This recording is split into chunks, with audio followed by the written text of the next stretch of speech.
Hello, and welcome back to Hoi 4 Crush Ship War. The Polar Bear Communes. Kinda under Paul Wellington. We're actually kind of rebelling right now with the princess, but, the game hasn't officially changed us to them yet because we're still fighting for our success. The Battle of Ramar River. The warbands of Vulgar and Schwarzpels met on Ramvuth River, the natural border that separates Clan Schwarzpels' territory from the rest of the Bearlands. Due to their suspicion against all other bears due to the recent chaos and suspecting changeling intrusion, it was clear they would not be satisfied by anything other than a traditional battle and victory. Therefore, both sides were outfitted with nothing more than a mere axes, weapons that Shobin's clan were much more skilled in using.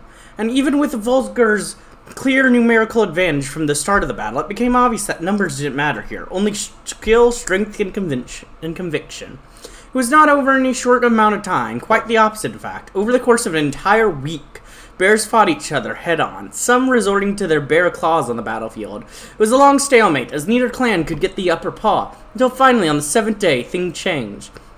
Princess Era herself and the rest of the elders personally came onto the front lines, as did the Thunderlord Torben and his Parsorb. As fighting continued to rage all around them, Era barely managed to defeat Torben in battle, which truly marked the end of the conflict, as the Thunderlord stood back and gave a single nod before announcing his surrender. Clan Volsker had apparently proven themselves worthy, as soon as Clan Schwarzpels affirmed their loyalty to the princess, just as they had to Paul Wellington years ago. So that just gives us minuses, Same thing as the other one we did, the other battle we had. It's just a whole bunch of negative stuff to manpower in both of our territories as we successfully beat each other up. But let's check out the other path and see what happens there as we decide to try our best to create a peaceful ending for their clan, trying to negotiate. As peace, prosperity, and friendship is truly all that matters. We should unite together as friends, not as enemies. We don't need to fight each other.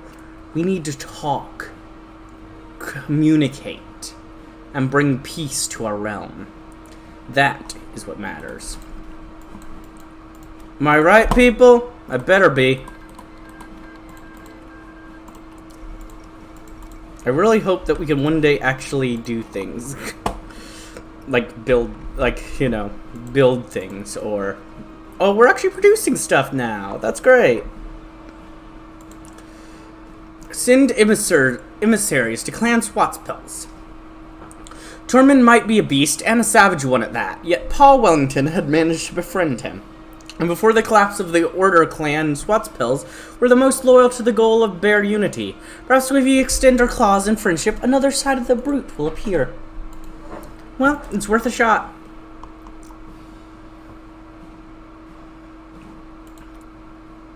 It is most certainly worth a shot. Let's see.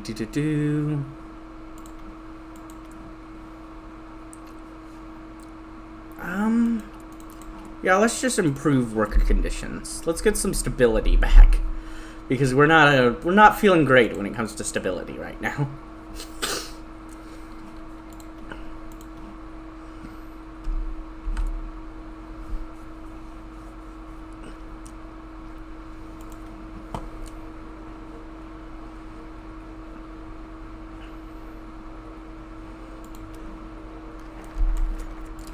Duel of Thunder. The journey up the north to Clan Schwarzpels was long and difficult. The land was cold and unforgiving, even for the polar bears, and to reach the clan itself, one had to cross many mountains, hills, and forests, and before they could even enter the fortress of ice, Princess Era and her entourage were all forced to duel Passer of Clan Schwarzpels, just to prove their identity as bears. Era had expected this, however, and had only taken along the strongest and seasoned elders to accompany her. As soon they had defeated the Passer and caught the attention of the Thunderlord Tormund himself, Princess Era immediately challenged the clan leader to a duel. The fight that followed was long and enthralling, drawing many from the clan to watch the two leaders battle to assert dominance over the other. Though Torbin was the strongest of the clan, having only been beaten once by Paul Wellington before, Er was almost just as powerful and tactical.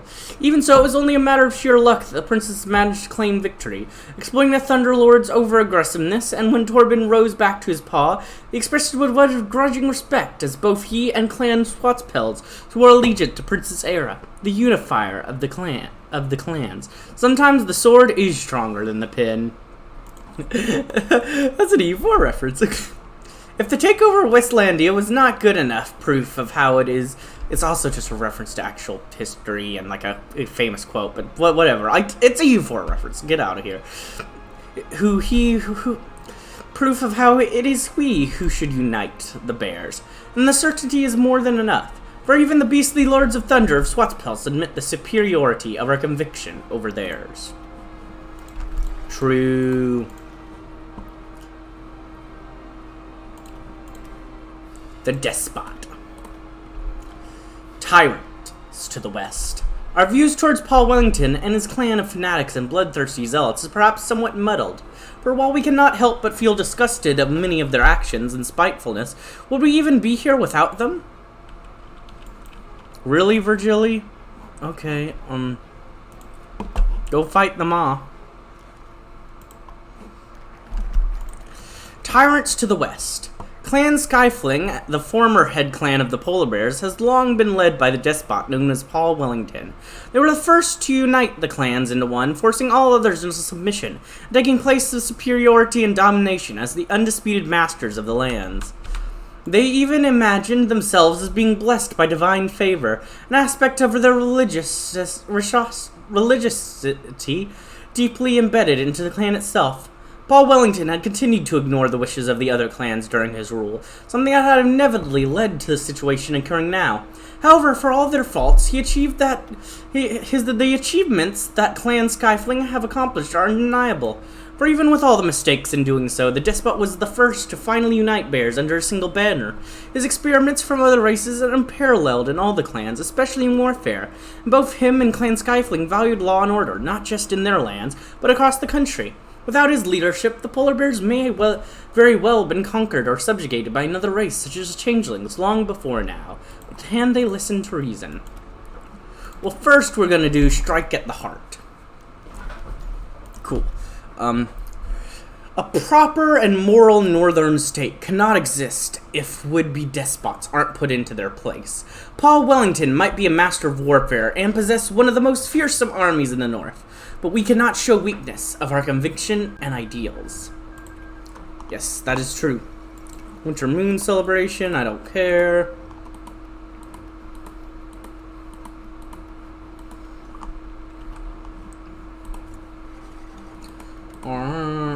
You've successfully got equestrian socialism. No compromise. Despite the recent chaos, Clan Skyfling still remains one of the most powerful clans militarily.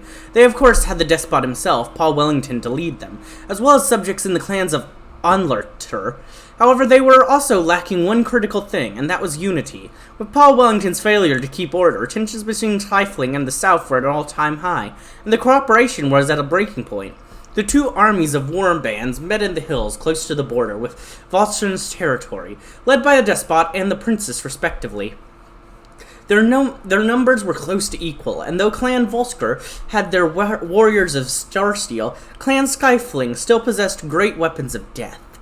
A force of artillery. At first the battle seemed to sway towards Paul Wellington, as many bears of Vulgar fell to the great power and might of the artillery shells and tactics of the despot, but cracks slowly began to appear of the enemy, as cooperation between the clans of Skyfling and Onlerter were weak. At one point, close to an entire warband was destroyed by friendly fire from their own shells. Princess Era, seeing this weakness, took advantage immediately, creating unified assaults and breakthroughs through their lines, causing immense disarray. Their forces, quickly starting to dwindle, were forced to retreat. This outcome continued in several other battles across the polar bear lands, as Paul Wellington's warbands were continuously pushed back, simply from the lack of unity and command, something that our own armies possessed. The effect was almost immediately, as after it was clear they were on the losing side, the various clans of Onalurt broke off from Clan Skyfling, instead of surrendering Clan Vulgar. The despot, realizing that all was lost at this point, gave up soon after, leaving the entire west of the Ursen lands subdued in a single claw swipe. And that just, again, a whole bunch of people die, but you win, and it's pretty quick. But let's check out the other path. Let's see what else could occur if we tried to act a bit more peacefully with them. What would happen if that were the case? That is the question.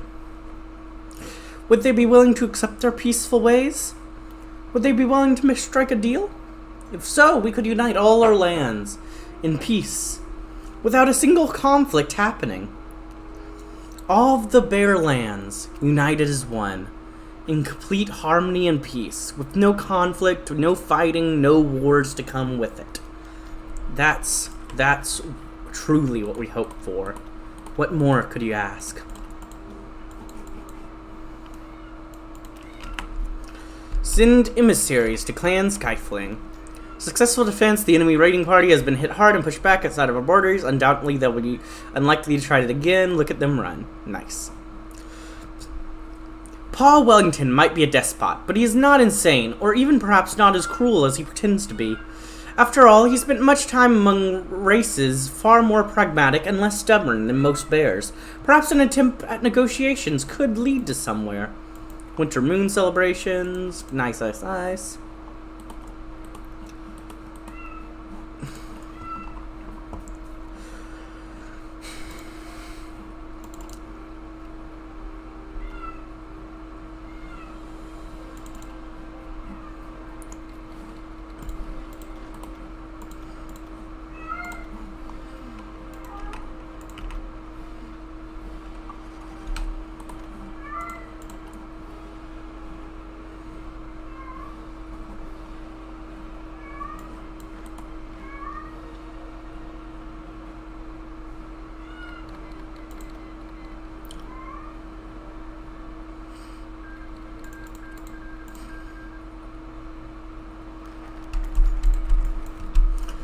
The Princess and the Despot. Princess Era approached Clan Skyfling for negotiation, expecting many things: a spiteful despot, a religious fanatic, a raging Ursine, a clan willing to do whatever it takes to regain control. She had entered the negotiations with a mask of frost and steel, determined not to show weakness to the despot. What Era had gotten, however, was absolutely nothing like she had expected. She arrived at his fortress of ice with little trouble, waiting within while the despot finished some necessary duties of his. While she waited, Era could not help but notice the large statue of bear-like beast, something that almost every warrior of Clan Skyfling paid respects to as they passed. And the clan members, they all walked with such purpose, with order unlike the chaos that usually described the business in other tribes. The despot certainly had done his work here, that was for sure. When it finally came time to speak with him, the meeting was very different from what she had imagined as well. Paul Wellington was a former exile, just like herself, and it was clear that his experiences have molded him, just as they had molded her. And just like her, he was not going to give up these ideals and beliefs easily. The talks were long and arduous, as the two bears fought a battle of words and minds, and gained the upper paw on the other. Wellington was no fool, and he was much more experienced in such tactics than Era was. And yet, Clan Vulgar itself is a much stronger position than Clan Skyfling. There was only so much he could do. Not only that, but as the talks continued, he seemed to slowly lose the will to continue, his mind almost drifting elsewhere. By the time Era and Vulgars had exited the fortress of ice and stone, it was clear that while many concessions had been made, it was no longer Skyfling in the league, but Vulgar. Words only go so far with the strength to back them. Our flags over Mathar Varain. In one fell swoop, we achieved something that could perhaps seem unbelievable. An entire half of the country that had previously kneeled to Paul Wellington now is under our protection, and all that in one fell swoop.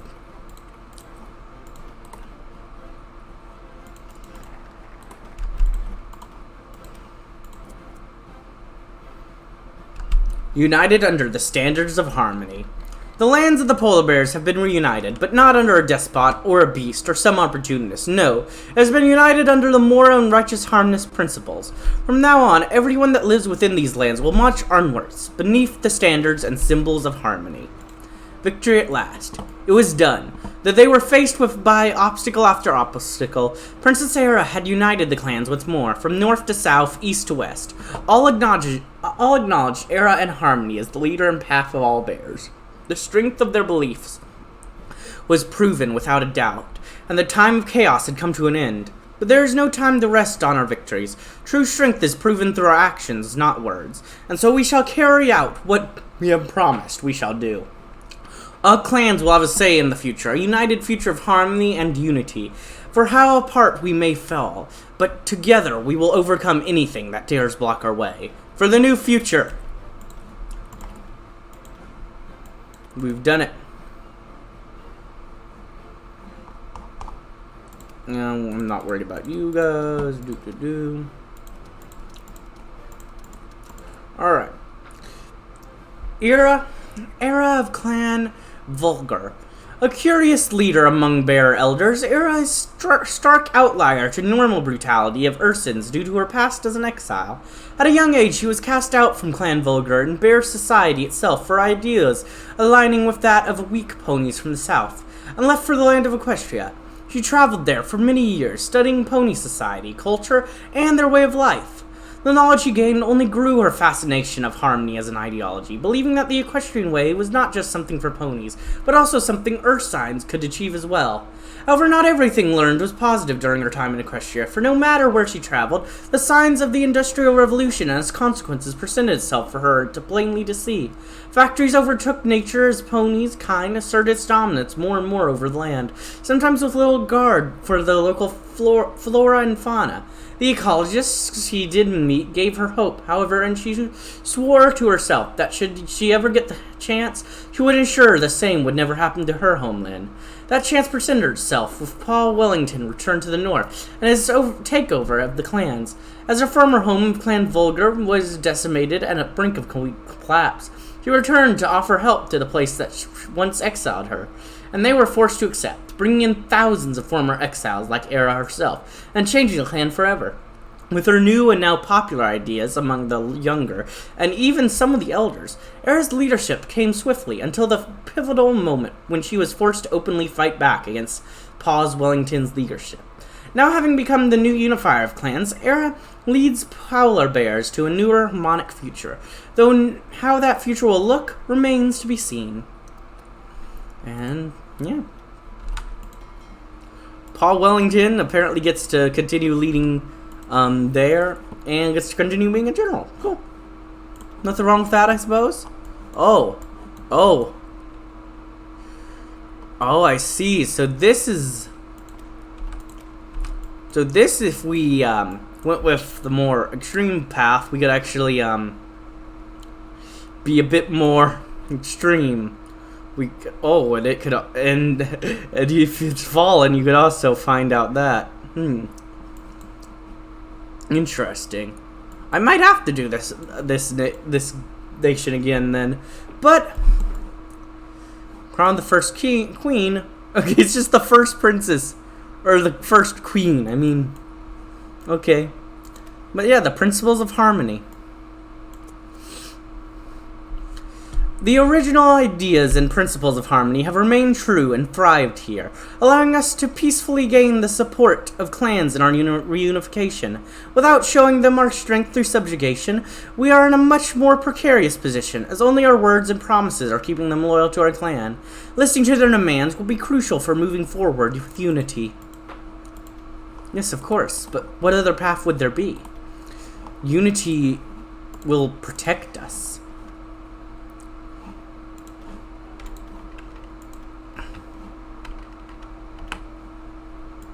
Yes, promote the happy drunkard.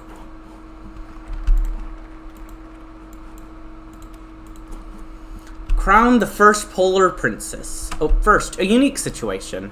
Compromise was not something that was common or normal amongst Earth signs. Ideas had to be fought for to the letter, and only one would be proven superior. Yes, the loser did usually keep a few of their old ideas to mesh with the new, but the victors never felt any need to cater to defeated. After all, why would any bear want to adapt something that was proven inferior? Our situation, on the other paw, is nothing close to a norm of bear kind. Our negotiations with other clans have saved lives and given us moral superiority.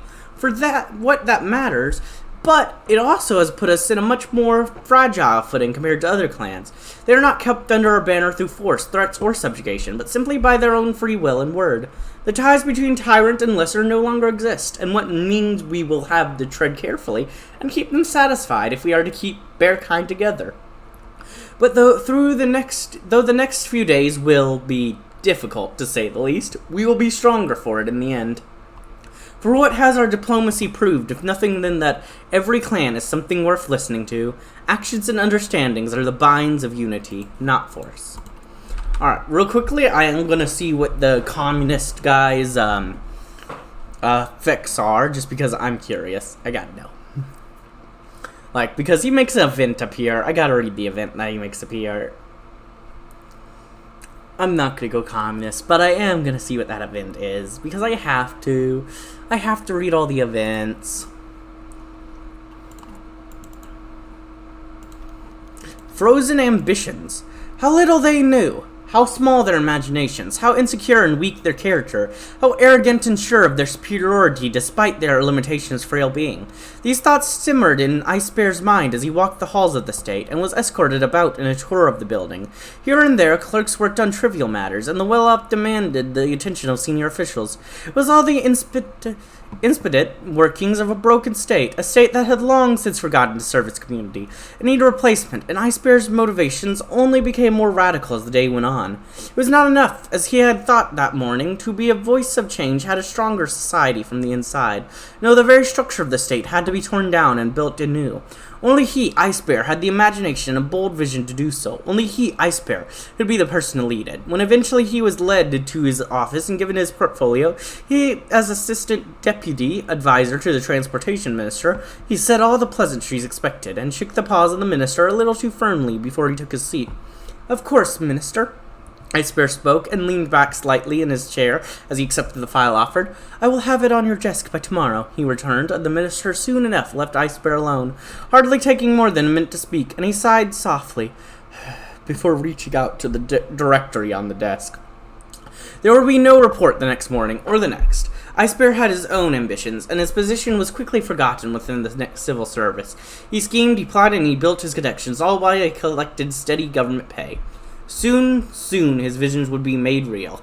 Soon the Earth signs would know their real strength. Soon he would show them. Ice Bear's destined for greater things than novel writing. Okay then. And yeah, I'm assuming you can just go communist. I'm assuming they probably have their own focus tree and Ice Bear becomes leader. I mean, they have an event that pops up, and so I'd assume that they have more content than the fascists or not aligned, like choosing those as your advisors because, well, those advisors don't have events that go with them, so I'm assuming they have less to them. I mean, it's an easy assumption. Yeah, the magic of friendship is a defining feature of warfare. It is their friends charging beside them. See, that's what I learned. And it's actually very well done mod. I was extremely surprised. Yeah. Crowned the first polar princess. The polar bears have never been ruled by a monarch, instead led by traditional clan leaders and warlords who are typically the strongest bear in the clan. This had changed after Era had returned to Clan Vulgar, taking the title of princess, much like the Alicorns to the south. She no longer leads just a clan, though, but all bears, and her title will reflect that. I do want to go up to partial mob. I'm not sure if it would even be enough to get anything yet, though. But first, I want to get Elof the White. The first princess. The meeting hall in Mathar Featherin had been repurposed for the grand event today. Bears of all clans had traveled to Clan Skyfling, great home, to witness what was unprecedented in all the recent history of bear kind. For today, the first coronation of the Polar Princess was to take place, with the consent of all the major clan leaders. After short deliberation, Era had chosen to make the ceremony short and to the point, as to keep at least some part of bear tradition within. It consisted of nothing more than an oath in front of the Ursins to work with, listen to, and respect the rights of each clans, and the crowning itself. The crown was a simple ring shape enforced with the star steel and inlaid with gems, both regal and strong enough to be used as a weapon if necessary, which was also intentional. The unique relationship between the princess and her subjects, though, was no better demonstrated than at the very end. For when it came time to bow to their new monarch, while the masses of warriors did so, Thunderlord Torben and Paul Wellington did not. She may not have been the unifier, but they were not true subjects. She may have been the unifier, but they were not true subjects. As long as Era held their loyalty, the clans would follow. But if she went against them at an inopportune time, the consequences could be far worse than what happened to the despot. To the new Princess of Ursins!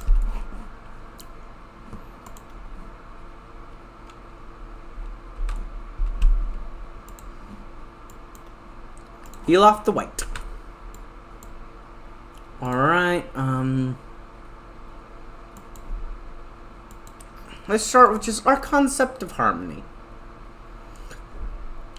Our idea of harmony was the first of the clans, created from the far south of Equestria, and molded to fit the society and culture of the polar bears. Though considered the most normal and therefore most foreign vision, there are some key differences from the pony, specifically regarding the role of nature.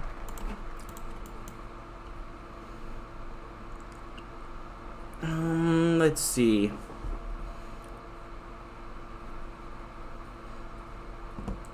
Just looking around, figuring out what I want to actually do first. That seems good. That's interesting.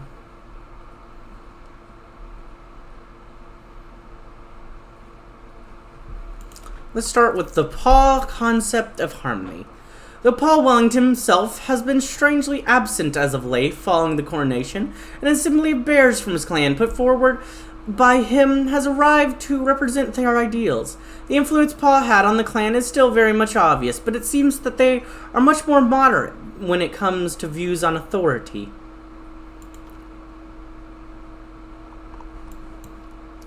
And we have a single military down here.